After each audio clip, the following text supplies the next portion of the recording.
So if you're ever having trouble getting a wire inside the handlebar, try this little trick.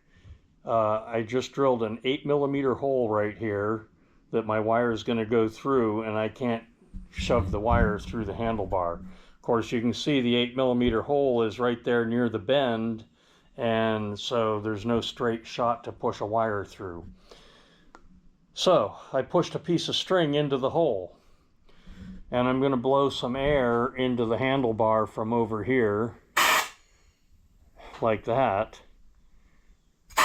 And you can see it just blew the string right through there. And I struggled and struggled trying to push a piece of wire through that handlebar, and it didn't happen. It wouldn't go. But I easily blew a piece of string through, and now I can simply, I wish I had somebody to follow me around with the camera so I could work and hold and take a video.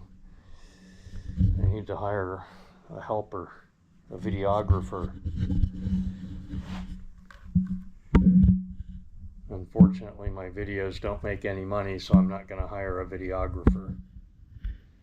Some YouTubers have a videographer, and I think they make much better videos, and they can work, and somebody else follows them around with the camera. I think that would be ideal. But anyway, once you have the string in the handlebar,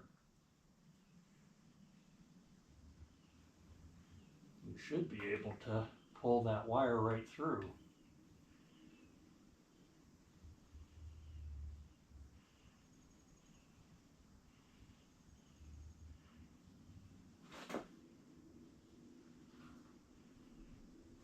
I made the hole a little tight. I hope I don't have to drill it bigger.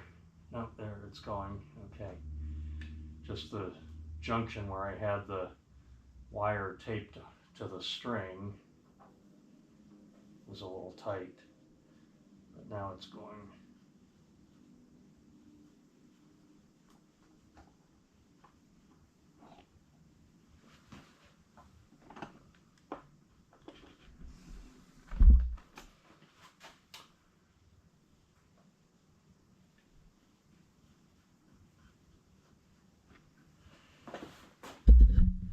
Okay, there we go. There's the wire in one end, out the other end. So now I'm just going to remount the switch back on the handlebar, and we'll be ready to do it now. You can see the one on the other side, I already did the other side, the left side of the bike, and I put a wire loom over the data wire. This is a data wire for a computer, and anyway, so that's what the X3 system uses, just data wires going to the computer.